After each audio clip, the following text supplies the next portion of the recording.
ప్రభువైన యేసుక్రీస్తు వారి ధన్యకరమైన నామములో మీకందరికీ మా ప్రేమ వందనములు. கர்த்தராக இயேசு கிறிஸ்துவின் ஆசீர்வதிக்கப்பட்ட நாமத்தினாலே என்னுடைய வாழ்த்துதலை தெரிவித்துக் கொள்கிறேன். సౌడు ఎడి విలియమ్స్ గారు ఆయన్ని చెప్పడానికి నాకు ఎలాంటి యోగ్యత లేదు. சௌரன் எடி வில்லியம்ஸ் அவர்களை குறித்து சொல்வதற்கு எனக்கு எந்த விதமான தகுதி இல்லை. ఆయన నాకు ఆత్మీయమైన తండ్రిగా ఉన్నాడు. அவர் எனக்கு ஆவிக்குரிய தகப்பனாய் இருந்தார்.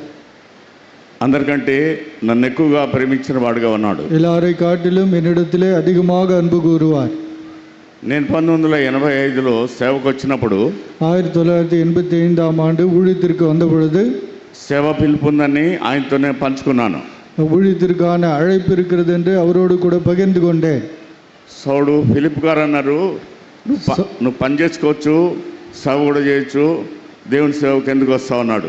சௌரன் பிலிப் அங்கிள் பார்த்து, நீ வேலை செய்து கொண்டு ஊழியம் செய்யலாம், ஏன் ஊழியத்துக்கு வருகிறாய் என்று கேட்டார். నేను కొద్దిగా మనసులో బాధపడ్డాను. நான் கொஞ்சம் மனதிலே வேதனைப்பட்டேன். అయితే పెద్దయిన ఎడి విలియమ్స్ గారు నన్ను పిలిచాడు. కొంత సమయం, దాదాపు ఒక గంట కంటే ఎక్కువ సమయం నాతో గడిపారు. சௌரன் எடி வில்லியம்ஸ் அங்கிள் அவர்கள் என்னை அழைத்தார். ஏறக்குறைய 1 மணி நேரத்திற்கு மேலாக என்னோட நேரத்தை செலவழித்தார். పైన రూమ్ ఉంది, ఆ రూమ్లో పిలిచి ఒక గంట సేపు దాకా ఎట్లా నమ్ముకున్నావు, ఏ వాక్యము, ఇవన్నీ కూడా ఆయన వివరించి అడిగారు. மேலே ஒரு அறை இருக்கிறது. அந்த அறைக்கு என்னை கொண்டு போய் 1 மணி நேரம் நீ எப்படி ரட்சிக்கப்பட்டாய், ஊழியத்திற்கான அழைப்பு என்ன என்பதை குறித்து என்னிடத்தில் கேட்டார். నేను అన్ని వివరంగా చెప్పాను. ఒకటి చెప్పాను, నాకు అంత చదువు లేదు, నేను ఎత్తుకోలేను, నేను ఈ పనికి రాను అని ఆయనతో అన్నాను. நான் அவரிடத்தில் அநேக கேள்விகளுக்கு பதில் சொன்ன பிறகு நான் சொன்னேன், எனக்கு அதிகமாக படிப்பில்லை, அதிகமாக உயரமாக இல்லை, நான் இந்த ஊழியத்திற்கு நான் தகுதியற்றவன் என்று அவரிடத்தில் சொன்னேன். ఆయన నాకు తగినట్లు సమాధానము 1 కొరింథీ 1:27-28 ఆయన చదవమని చెప్పాడు. 1 கொரிந்தியர் 1ஆம் அதிகாரம் 27-28 வசனங்களை வாசிக்கும்படியாக சொன்னார். వెర్రివారిని దేవుడు ఏర్పరచుకున్నాడు, பைத்தியமானவர்களை கர்த்தர் தெரிந்து கொண்டார், నీచులను దేవుడు ఏర్పరచుకున్నాడు, தள்ளப்பட்டவர்களை கர்த்தர் தெரிந்து கொண்டார், ఎన్నిక లేని వారిని దేవుడు ఏర్పరచుకున్నాడు, எண்ணிக்கையிலே இல்லாதவர்களை கர்த்தர் தெரிந்து கொண்டார், తృణీకరింపబడిన వారిని దేవుడు ఏర్పరచుకున్నాడు, தள்ளப்பட்டவர்களை கர்த்தர் தெரிந்து கொண்டார். మరి నువ్వు వీళ్ళల్లో ఒకటిగా ఉన్నావు అంటే అవును నేనే అని చెప్పాను. இவர்களிலே ஒருவனாக நீ இருக்கிறாயா என்று என்னை கேட்டார். நான் ஒருவனாக இருக்கிறேன் என்று சொன்னேன். ఆయనకు అర్థమైంది దేవుడు పిలుస్తున్నాడని, அவர் என்னை அழைக்கிறார் என்று ఆయన బాగా గమనించాడు. அவர் நன்றாக அறிந்து கொண்டார். ప్రార్థన చేశారు, ஜெபித்தார். ఆయన పిలుపు విని దాన్ని బలపరిచిన వాడుగా కనబడ్డాడు. அழைப்பை அவர் கேள்விப்பட்டு அதை பலப்படுத்தினவராக இருந்தார். నేను మాటికి దేవుని పిలువకు వచ్చినప్పుడు అంతా ఎక్కడన్నా ఒక మూలకెళ్ళి బాగా ప్రార్థన చేసుకుంటూ ఏడ్చుకునేవాడిని. நான் கர்த்தருடைய வீட்டுக்கு வந்த பொழுது ஏதாவது ஒரு மூலையை தெரிந்து கொண்டு அந்த இடத்திலே நான் அழுது கொண்டு இருப்பேன். 1985లో నేను సేవకు వచ్చాను. 87ஆம் ஆண்டு நான் கர்த்தருடைய ஊழியத்துக்கு வந்தேன். 85లో 85ல். అయితే అంకుల్ గారు అనేవాళ్ళు వారానికి 2 సార్లు జవహర్ సమాకు రావాలి. வாரத்திற்கு 2 முறை நீ ஜவஹர் சமாக்கு வர வேண்டும்.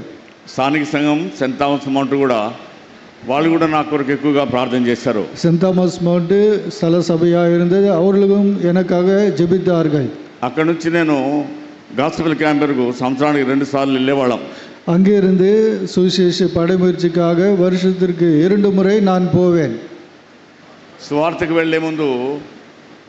వెళ్ళటానికి ముందు నెలకు ఒకసారి రాత్రి అంతా ప్రార్థన కొరకు పిలిచేవాళ్ళు. சுவிசேஷத்தை அறிவிக்க போவதற்கு முன்பதாக ஒரு இரவெல்லாம் ஜபிக்கும்படியாக மாதத்திற்கு 1 முறை அழைப்பார். అటు ప్రక్కన ఒక రూమ్ ఉంది. ఆ రూమ్లో కొంతమంది బ్రదర్స్ నైట్ డ్యూటీ చేసుకొని వచ్చి రాత్రంతా పంజాబ్ సేవ కొరకు ప్రార్థన చేసేవాళ్ళం. அந்த இடத்துல ஒரு ரூம் இருக்கிறது. அந்த ரூமில் வேலை செய்கிற சகோதரர்கள் வந்து இரவெல்லாம் பஞ்சாப் ஊழியத்திற்காக ஜெபிப்பார்கள். అయితే నేనన్నాను, నాకు భాష రాదు కదా, నేను అక్కడికి వచ్చి ఏం చెప్పగలుగుతాను. நான் சொன்னேன், எனக்கு அந்த பாஷை தெரியாது, நான் எப்படி ஊழியம் செய்ய முடியும் என்று நான் கேட்டேன். నాకు తెలుగు వచ్చు, எனக்கு కొద్ది గొప్ప తమిళ కూడా నేర్చుకున్నాను. தெலுங்கு தெரியும், கொஞ்சம் குறைய தமிழை கற்றுக்கொண்டேன். అయితే పంజాబ్ భాష వేరు, హిందీ భాష కూడా వేరు, అది నాకు అసలు రానే రాదు. பஞ்சாபி மொழி அது வித்தியாசமானது, ஹிந்தி மொழி வித்தியாசமானது. నా హృదయంలో భారం ఉంది కానీ భాష రాలేదు. என் உள்ளத்திலே பாரம் இருக்கிறது, ஆனால் எனக்கு பாஷை வராது. అది ఎలాంటి భారం అంటే నేను అంత చెప్పలేను. కానీ సౌల్ బక్సింగ్ గారు పంజాబ్ నుంచి మన మధ్యకి వచ్చారు. ఇక్కడ నుంచి దేవుని సేవకుడు ఎడి విలియమ్స్ గారు పంజాబ్ కొరకు వెళ్తున్నారు కనుక ఆయనతో సహకరించాలి, ఆయనతో పనిచేయాలి, సేవ చేయాలనే ఆశ నాకు చాలా కలిగింది.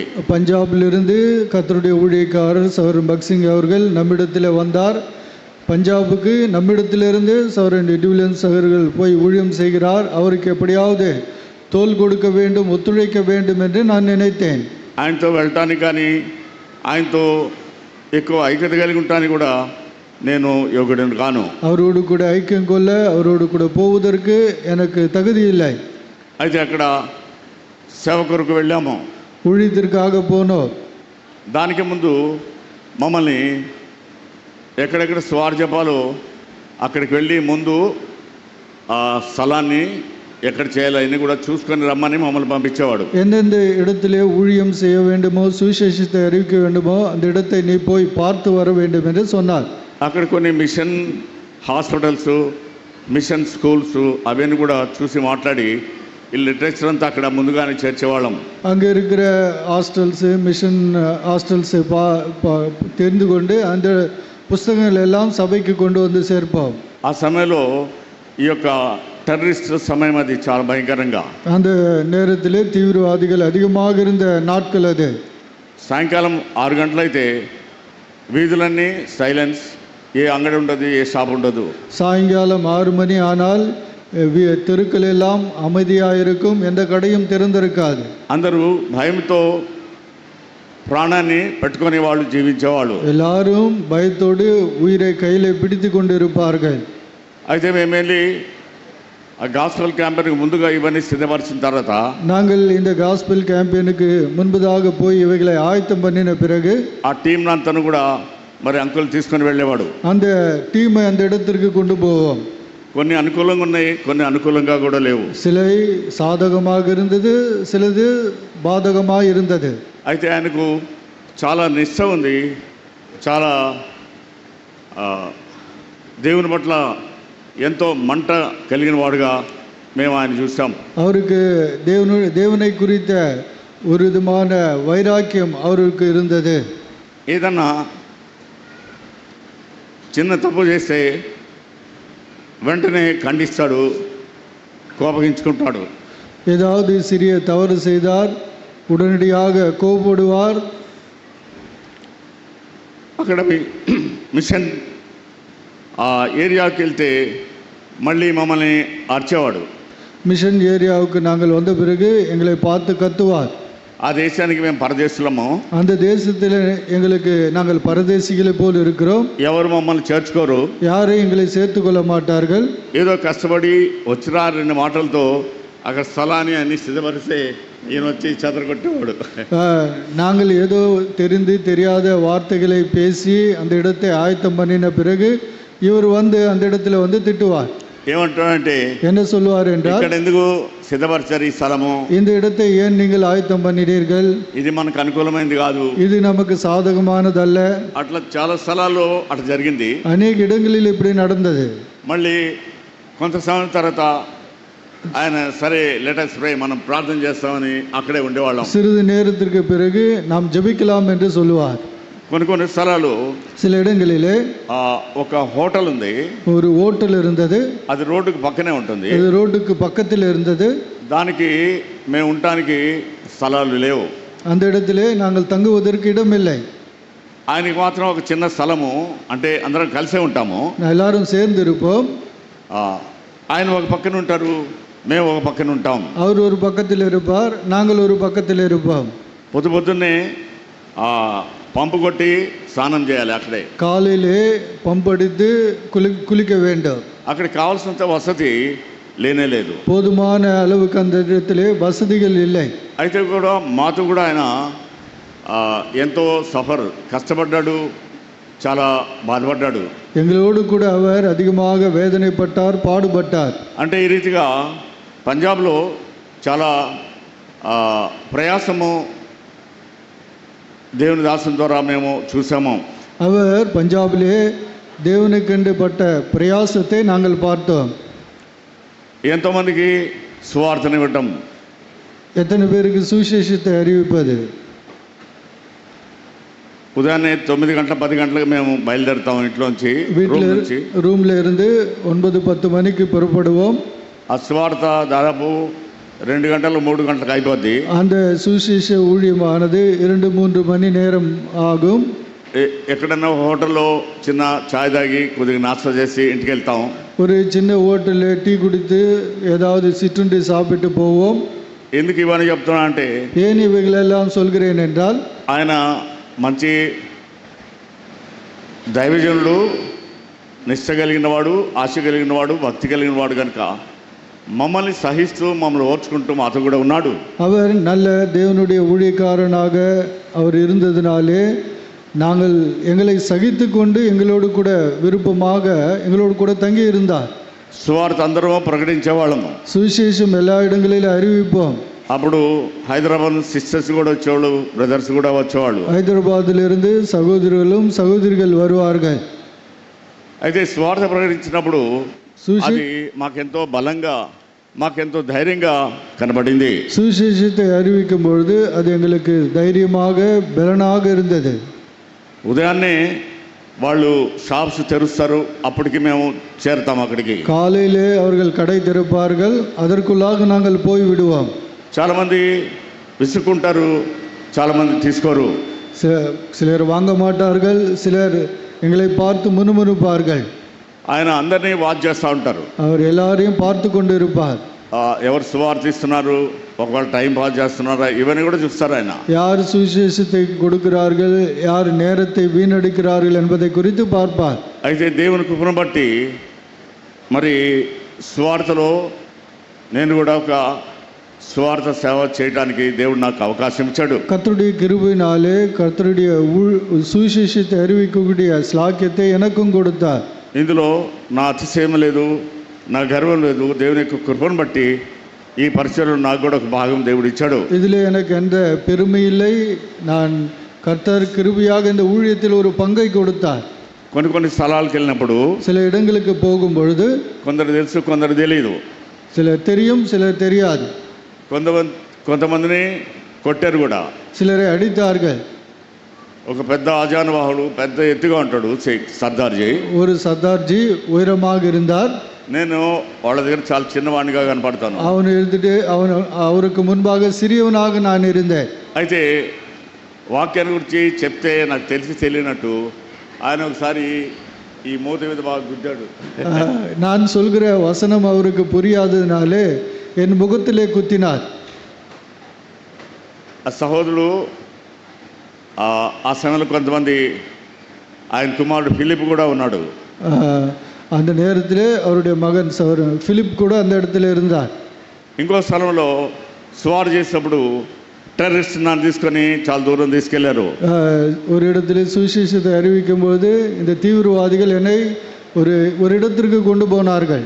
సువార్త క్యాంపీలో ఉన్నటువంటి వాళ్ళతో కూడా నేను కొద్దిగా వేరే వెళ్ళిపోయాను. சுவிசேஷ படமுயற்சியில் இருக்கிற அவர்களை விட்டு நான் வேற இடத்துக்கு போய்விட்டேன். వాళ్ళు బైబిల్ కొంటారని నేను కొంటాను, నువ్వు నాతో రమ్మని అతను నన్ను బైక్ మీద ఎక్కించుకొని దూరం తీసుకెళ్ళాడు. அவர் நான் பைபிளை வாங்குவேன், என்னோடு கூட வா என்று அவருடைய பைக்கில் ஏற்றிக்கொண்டு என்னை கொண்டு போனார்.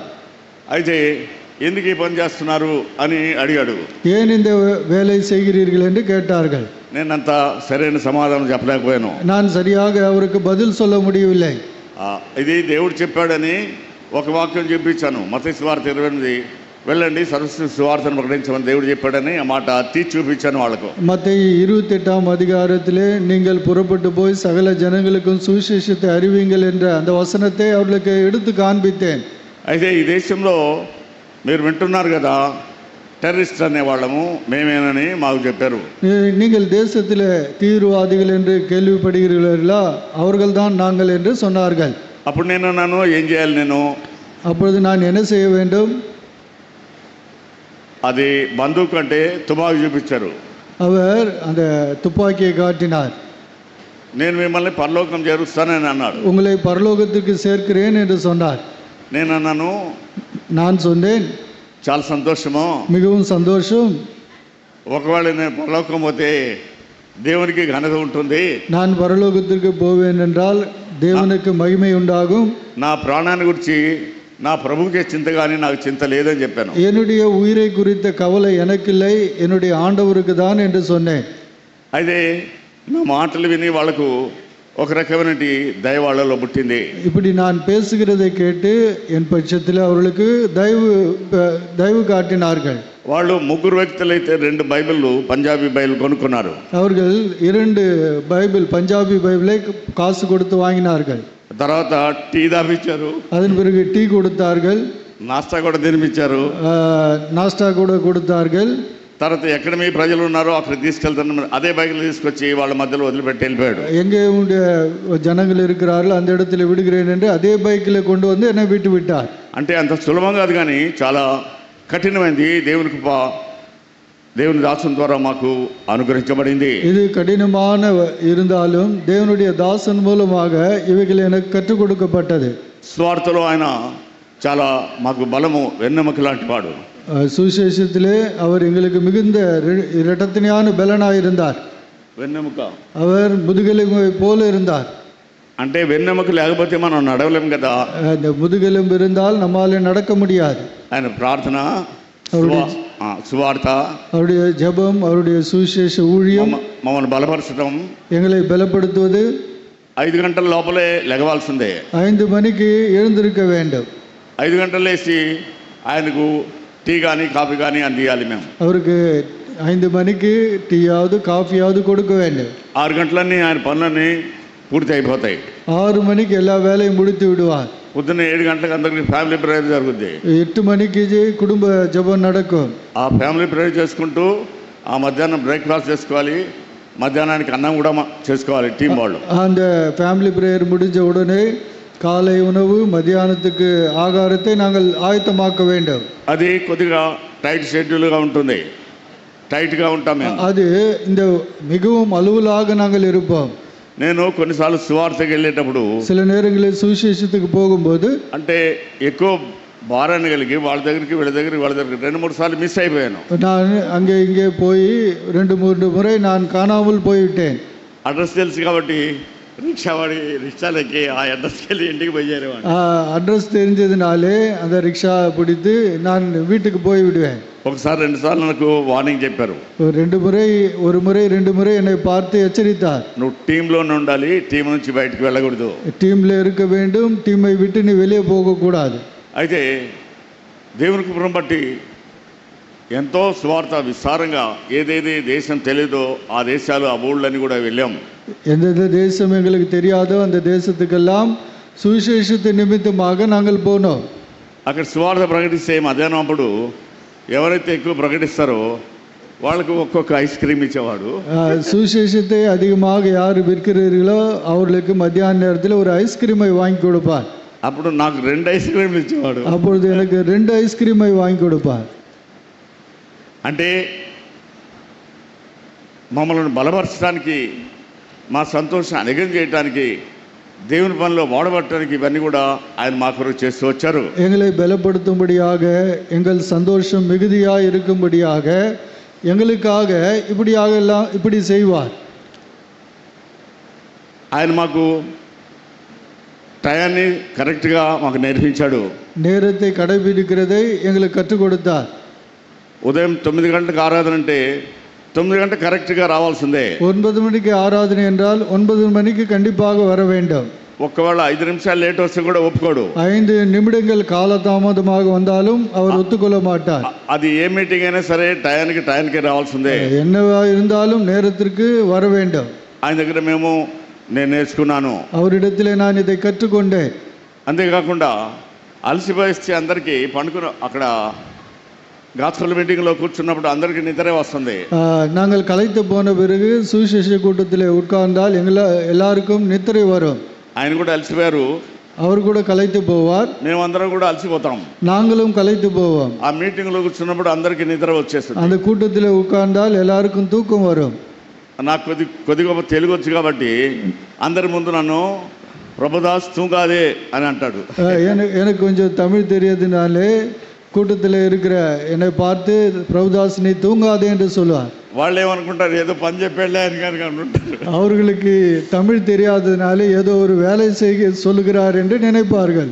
కాబట్టి ఎన్నో కొరతలు, ఎన్నో అద్దుబాట్లు, ఎన్నో పొరపాట్లు, ఎన్ని తప్పిదాలు ఉన్నప్పటికీ మమ్మల్ని సవరించుకుంటూ, సమర్థించుకుంటూ, సమకూర్చుకుంటూ ఆయన వచ్చారు. எத்தனையோ குறைகள் இருந்தாலும் மட்டுப்பாடுகள் இருந்தாலும் எல்லாவற்றையும் பொறுத்து கொண்டு எங்களோடு கூட இருந்தார். ఒక సందర్భం వచ్చింది, ஒரு சந்தர்ப்பம் வந்தது. సౌడు అరవింద్ సింగ్ గారు ప్రభులో నిద్రించారు. సౌరన్ அரவிந்தம் அவர்கள் கர்த்தருக்குள்ளே நித்திரையடைந்தார். అప్పుడు ఎడి విలియమ్స్ గారు అంకుల్ కర్నూలు వెళ్ళాల్సి వచ్చింది. సౌర ఎడి విలియమ్స్ అంకుల్ కర్నూలుకు పోగ వేண்டியதா இருந்தது. ఆయన కొరకు స్పెషల్ మీటింగ్ సిద్ధపరచబడింది. அவருக்காக விசேஷ கூட்டங்கள் ஆயத்தமாக்கப்பட்டது. నేను యథా ప్రకారము జోషాకు వచ్చి కొద్ది చిన్న పని ఆ పని చేసుకొని వెళ్ళిపోయేవాడిని. நான் ஏதோ ஜோஷமாக்கு வந்து சிறிய பெரிய வேலைகளை செய்து முடித்து விட்டு போவேன். అప్పుడు ఫిలిప్ గారు కూడా బయటకు వెళ్ళారు. அவர் ఫిలిప్ அவர்கள் கூட ஊழியத்திற்கு வெளியே போய்விட்டார். ఫిలిప్ ఆంటీ చెప్పారు, అయ్యా ప్రభుదాసు ఇవాళ నువ్వు ఒలివాకానికి వెళ్ళాలి, స్పెషల్ మీటింగ్ మీరు నడిపియాలి అన్నాడు. ఫిలిప్ ఆంటీ பார்த்து இன்றைக்கு வில்லிவாக்கத்தில் விசேஷ கூட்டங்கள் இருக்கிறது, நீ போய் நடத்த வேண்டும் என்று சொன்னார்கள். నేను ఆయన ఎక్కడ, నేను ఎక్కడ, నేను ఎందుకు వెళ్తాను, నేను వెళ్ళను అన్నాను. அவர் எங்கே, நான் எங்கே, நான் என்னால் போக முடியாது என்று நான் சொன்னேன். 2-3 సార్లు చెప్పాను, 2-3 சொன்னேன். లేదయ్యా అట్లా అనకూడదు, దైవజేవుడు చెప్పి వెళ్ళాడు కాబట్టి నీకు ఏ బలం ఉందో ఆ బలంతోనే, ఏ వాక్యం ఇస్తాడో ఆ వాక్యంతోనే నువ్వు వెళ్ళమని చెప్పారు. இல்லையா, கர்த்தருடைய ஊழியக்காரர் சொல்லி போய் இருக்கிறார், உனக்கு எந்த பலன் இருக்கிறதோ அந்த பலனோடு கூட நீ போக வேண்டும் என்று சொன்னார்கள். నేను చాలా భయంతో వణుకుతో నేను అక్కడికి వెళ్ళమన్నానంటే వెళ్ళాను. நான் பயத்தோடு நடுக்கத்தோடு போக வேண்டும் என்று சொன்னதினாலே நான் போனேன்.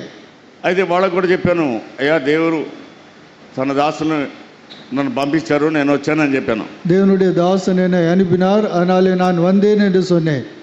వాళ్ళు ఏమన్నారు, సరే. அவர்கள் என்ன சொன்னார்கள், சரி என்று சொன்னார்கள். ఒక వాక్యం చదివాను, ஒரு வசனத்தை வாசித்தேன், దేవుడు సహాయం చేశాడు, கர்த்தர் உதவி செய்தார். తర్వాత తిరిగి రావడం జరిగింది. மறுபடியும் திரும்பி வந்தேன். అంటే కఠినమైన పరిస్థితుల్లో కూడా దేవుని సేవతో ఉండని బట్టి, ఆయన మాట వినడం ద్వారా మరి దేవుడు తన కార్యాన్ని బలహీనల ద్వారా కూడా జరిగించుకున్నాడు. கடினமான சூழ்நிலைகளாக இருந்தாலும் பலவீனமான என்னை கொண்டு கூட கர்த்தர் தன்னுடைய ஊழியத்தை நிறைவேற்றி கொண்டார். సువార్త అయిన తర్వాత సాయంకాలము சுவிசேஷம் முடிந்த பிறகு மாலையிலே చాలాసార్లు ఆయన బయటకు వెళ్దామంటాడు, அன்றைக்கு முறை வெளியே போகலாம் என்று சொல்லுவார். అక్కడికి ఎందుకంటే అక్కడ టాయిలెట్ ప్రొవిజన్ లేదు ఊళ్ళల్లో. அந்த இடத்திலே அந்த இடத்திலே சரியான கழிப்பறை வசதி இல்லை. ఆయన తీసుకొని పొలానికి அவரை எடுத்துக்கொண்டு வயல்வெளியிலே தூரமாக போவோம். అప్పుడు తన కుమారులాగా ఆయన భారమంతా కూడా నాకు బాగా చెప్తాడు. அவருடைய மகனை போல அவருடைய பாரத்தை எல்லாம் என்னோடு கூட சொல்லுவார். దీనిగా చాలా దీనుడిగా తగ్గించుకొని మరి మమ్మల్ని ఆయన ఆత్మీయతకి నడిపించారు. அவர் தன்னை தாழ்ந்துள்ளவராக ஆவிக்குரிய தகப்பனாக எங்களை அவர் நடத்தினார். ఆయన ఉన్నప్పుడు ఒక సందర్భము, ஒரு సందర్భத்திலே ఆ ఊరి పరిస్థితులు లేకపోతే వాటర్ ఫుడ్ కానీ దాని వేరే వచ్చిన ఆయనకు లూజ్ మోషన్ పడుతున్నాయి. அந்த இடத்துல தண்ணீர் குடித்ததுனாலே அவருக்கு லூஸ் மோஷன் ஆனது. చాలా బాధపడుతున్నాడు, அதிகமாக வருத்தப்பட்டார். 5 నిమిషాలు 10 నిమిషాలకు మళ్ళీ వెళ్దాం మాటమాటికి పొలంలో తీసుకెళ్లేవాడు. 5 நிமிடங்கள் கழித்து 10 நிமிடங்கள் கழித்து வயல்வெளிக்கு அவரை கொண்டு போவார். ఒక సందర్భం వచ్చింది, ஒரு சந்தர்ப்பம் வந்தது. ప్రభుదాస్ నా కొరకు ప్రార్థన చేయ అని అన్నాడు. ప్రభుదాస్ எனக்காக ஜெபி என்று சொன்னார். நான் சொன்னேன் నేను ప్రార్థన చేసే అంతటి వాడిని కాదు. நான் ஜெபிக்கிற அந்த நான் ஆள் இல்லை என்று சொன்னேன். మీరే చేయండి, ప్రార్థనలో నేను ఏకీభవిస్తాను. நீங்கள் ஜெபிங்கள், ஜெபத்திலே நான் ஐக்கியப்படுகிறேன் என்று சொன்னேன். అయితే ఆయన ఒప్పుకోలేదు. ஆனால் அவர் அதற்கு ஒத்துக்கொள்ளவில்லை. తప్పకుండా నీకు ఎంతో అంత చేయి, నాకు ఆరోగ్యం కావాలి, మనం దేవుడు పని చేయాలన్నారు. நான் உனக்கு எவ்வளவு தெரியுமோ அந்த அளவுக்கு ஜெபி, எனக்கு ஆரோக்கியம் வேண்டும், கர்த்தருடைய ஊழியத்தை செய்ய வேண்டும் என்று சொன்னார். అయితే దేవుని కూడా ప్రార్థన చేసాము, தேவனை நோக்கி ஜெபித்தோம். ఆ రాత్రి బాగా కొద్దిగా నెమ్మదిగా ఉన్నారు. அந்த இரவு நன்றாக இருந்தார். మళ్ళీ దేవుని సువార్తలో మామూలుగా యథాప్రకారంగా దేవుని సువార్తను ప్రకటిస్తూ వచ్చాం. மறுபடியுமாக கர்த்தருடைய சுவிசேஷத்தை வழக்கம் போல அறிவித்தோம். ఇక్కడ నుంచి దేవుని యొక్క ప్రజలు ప్రార్థన చేసి పంపించారు. இங்கே இருந்து கர்த்தருடைய ஜனங்கள் அவரை ஜெபித்து அனுப்புவார்கள். అయోగ్యదాస్ నేను కూడా కొంతకాలం పంజాబ్లో సహోదరులతో ఉన్నాను. அபாத்திரனாகிய நான் கூட சௌரனோடு கூட பஞ்சாபிலே சில நாட்கள் நான் இருந்தேன். దేవుడు ఈ యొక్క బలహీనమైన చేతులతో చాలామందికి సువార్త అందించగలిగే ఆధిక్యతను దేవుడు ఇచ్చాడు. தேவன் இந்த பலவீனமான கரங்களை கொண்டு அநேகருக்கு சுவிசேஷத்தை அறிவிக்கக்கூடிய பாக்கியத்தை கொடுத்தார். సువార్త ప్రకటించడానికి నాకెంతో సంతోషం. சுவிசேஷம் அறிவிப்பது எனக்கு மிகுந்த மகிழ்ச்சி. సువార్తకు వెళ్ళాలంటే చాలా కుతూహలం, చాలా సంతోషము. சுவிசேஷத்தை அறிவிக்க போக வேண்டும் என்றால் நான் மிகவும் சந்தோஷப்படுவேன். ఒక చిన్న సందర్భం చెప్పి ముగిస్తాను. ஒரு சிறிய நிகழ்ச்சியை சொல்லி முடிக்கிறேன். ఒక దినము ஒரு நாள் సువార్త కొరకు బజార్కి వెళ్ళాము. சுவிசேஷத்திற்காக நாங்கள் பஜாருக்கு போனோம். అది జలంధర్. அது ஜலந்தர். అయితే సహోదరుడు సిస్టర్లు కూడా మాతో సువార్తకు వాళ్ళు కూడా వచ్చారు. சகோதரனோடு கூட சில சகோதரிகள் கூட எங்களோடு கூட ஊழியத்துக்கு வந்தார்கள். నేను ఈ రీతిగా చెప్తున్నానని నన్ను గురించి మీరు గొప్పగా అనుకోవద్దు. என்னை குறித்து சொல்கிறேன் என்று பெருமையாக நினைக்க வேண்டாம். ఆయన మధ్య మధ్యలో సువార్తలో ఎన్ని బైబిల్ అమ్మాడని అడుగుతుంటాను. సహజంగా అందరిని అడుగుతారు. ஊழியத்தின் மத்தியிலே எத்தனை பைபிளை நீ விற்றாய் என்று இடையிலே கேட்பார். ఆయనకు అదొక సంతోషం. அது ஒரு சந்தோஷம் அவருக்கு. అంటే ప్రజలు తీసుకుంటున్నారా లేదా, ஜனங்கள் வாங்கினார்களா இல்லையா, అట్లా అడిగేటప్పుడు ఒక హోటల్లో కూర్చుకొని అందరు టీ తాగేటప్పుడు అందరిని అడుగుతూ ఉంటారు. ஒரு ஹோட்டல்ல டீ குடிக்கும் பொழுது எல்லாரையும் பார்த்து கேட்பார். అప్పుడు అందరూ వాళ్ళు ఎంత దేవుని పుస్తకాలు బైబిల్ ఇచ్చారో వాళ్ళంతా చెప్తారు. சுவிசேஷ புஸ்தகங்களை பைபிளை எத்தனை பேர் கொடுத்தார்களோ அதை குறித்து அவர்கள் சொல்லுவார்கள். అయితే వాళ్ళందరి యొక్క దృష్టి నా మీద ఉంది. எல்லாருடைய பார்வை என் மேல் இருக்கும். నాకు భాష రాదు, எனக்கு பாஷை தெரியாது, వాళ్ళతో సరిగా మాట్లాడి వాళ్ళను ఒప్పింపజేయలేను, அவர்களிடத்தில் சரியாக பேச முடியாது, அவர்களுக்கு நான் சொல்ல முடியாது. అందరూ ఆ రోజంతా 5 బైబిళ్ళు 6 బంధువులు 7 బైబిళ్ళు అంతకంటే ఎక్కువ అమ్మలేదు. 5 బైబిల్ 6 బైబిల్ இது இவ்வளவுதான் ஒரு நாளைக்கு அவர்கள் விற்பார்கள். ఇలాంటి అవకాశం వచ్చింది కాబట్టి, இப்பேற்பட்ட வாய்ப்பு வந்ததினாலே ఇది నేను ఈరోజు దేవుని దాసులతో ఉన్న అనుభవాన్ని పంచుకుంటాను. தேவனுடைய தாசனோடு கூட இருந்த அந்த ஐக்கியத்தை குறித்து உங்கள் மத்தியிலே பகிர்ந்து கொள்கிறேன்.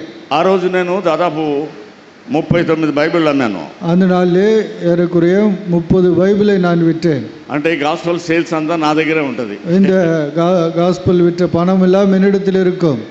అంటే నన్ను ప్రోత్సాహపరిచినటువంటి వాళ్ళు, బలపరిచినటువంటి వాళ్ళు, అంకుల్ என்னை அவர் உற்சாகப்படுத்தி என்னை பலப்படுத்துகிறாய் இருந்தார். ఆయన సువార్త సేవకుడు, அவர் சுவிசேஷ ஊழியர். కాబట్టి ఒకరికొకరు ప్రోత్సహించే పని, కూడుకునే పని, కలుపుకునే పని ఆయన పనిగా కనబడింది. ஒருவரை ஒருவர் சேர்த்து கொள்வது, அவளோடு கூட இருப்பது, ஊழியம் செய்வது அவருடைய வேலையாக இருந்தது. ఆయన దాదాపు ఆయన గురించి నేను చెప్పడానికి మాకు అంత ఇది లేదు, కానీ ఆయన ఎంతో స్వార్థ సేవలో, సంఘాల విషయాల్లో, చిన్నవాళ్ళు, పల్లెటూరు వాళ్ళలో అందరి పేరు పెట్టి అందరి కొరకు ప్రార్థన చేస్తారు. அவர் சுவிசேஷ ஊழியத்திற்கு அவர் தாழ்மையாக இருந்தாலும் சிறு சிறு கிராமங்கள் இருக்கிறவர்களை பெயர் சொல்லி அவர் ஜெபிப்பார். ఆయన బండి వెళ్ళేటప్పుడు పలానా ఊరికి వెళ్తున్నాం అంటే వాళ్ళు ఎట్లున్నారు, వీళ్ళు ఎట్లున్నారు, వాళ్ళు ఎట్లున్నారు అందరి గురించి అడుగుతారు. இந்த ஊருக்கு போகிறேன் என்று சொன்னால் அங்கே இருக்கிற எல்லாருடைய பெயரை சொல்லி விசாரிப்பார். చాలామంది పేరు పెట్టి చెప్పలేరు, వాళ్ళు మర్చిపోయి ఉండొచ్చు. அவருடைய பெயர்கள் சொல்வதற்கு நான் மறந்து போயிருக்கலாம். అయితే ఆయన పేరు చెప్పి ప్రతి ఒక్కరి పేరు చెప్పి వాళ్ళ అవసరం తిరిగి వాళ్ళకి ఏదవునో వాటన్నిటి కూడా అంటే ప్రార్థనలో ఆయన ఎత్తిపట్టుకునేవాడు. அவர்கள் எல்லாருடைய பெயரையும் சொல்லி விசாரிப்பார். அவருடைய தேவை என்ன என்பதை ஜெபத்தில் அவர்களுக்காக ஜெபிப்பார். ఎంతమంది పంజాబ్ సేవకులు ఏకాంగులుగా వచ్చారు, సంవత్సరాలుగా దేవుడు చేశాడు. எத்தனையோ பஞ்சாபில் இருக்கிற ஊழியம் செய்கிற சகோதரர்கள் தனிமையானவர்களாய் வந்தார்கள். அவர்களுக்கு வீடு வாசல் உருவாக்கப்பட்டது. వాళ్ళను ఐక్యపరిచే అది కూడా గొప్ప సేవ అయింది. அவர்களை குடும்பமாக இணைப்பது கூட ஒரு ஊழியம்தான். వాళ్ళని గురించి విచారిస్తారు, அவர்களை குறிப்பு விசாரிப்பார். వాళ్ళని గురించి వెళ్ళండి, చెప్పండి, కనుక్కోండి, విచారించండి అని పదే పదే మనసులో భారం కలిగిన వాడుగా ఉంటాడు. அவர்களிடத்தில் போய் போங்கள், அவர்களை விசாரியுங்கள், அவர்களை குறித்து கேளுங்கள் என்று அடிக்கடி சொல்லி கொண்டு இருப்பார். నేను దాదాపు 89లో పంజాబ్ వెళ్ళాను. நான் 89ஆம் ஆண்டு பஞ்சாப் போனேன். అప్పుడు చాలామంది బ్యాచులర్గా మన పిల్లలందరూ ఉన్నారు.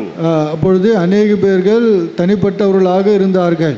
మేమందరం కలిసి కొంతకాలము అక్కడ దేవుని పనిచేసాము. நாங்கள் எல்லாரும் சேர்ந்து சில நாட்கள் அந்த இடத்திலே ஊழியத்தை செய்தோம். సమయం వచ్చింది, వాళ్ళను దేవుడు సంవత్సరాలు కంటే ఫ్యామిలీ మెంబర్స్గా చేశాడు.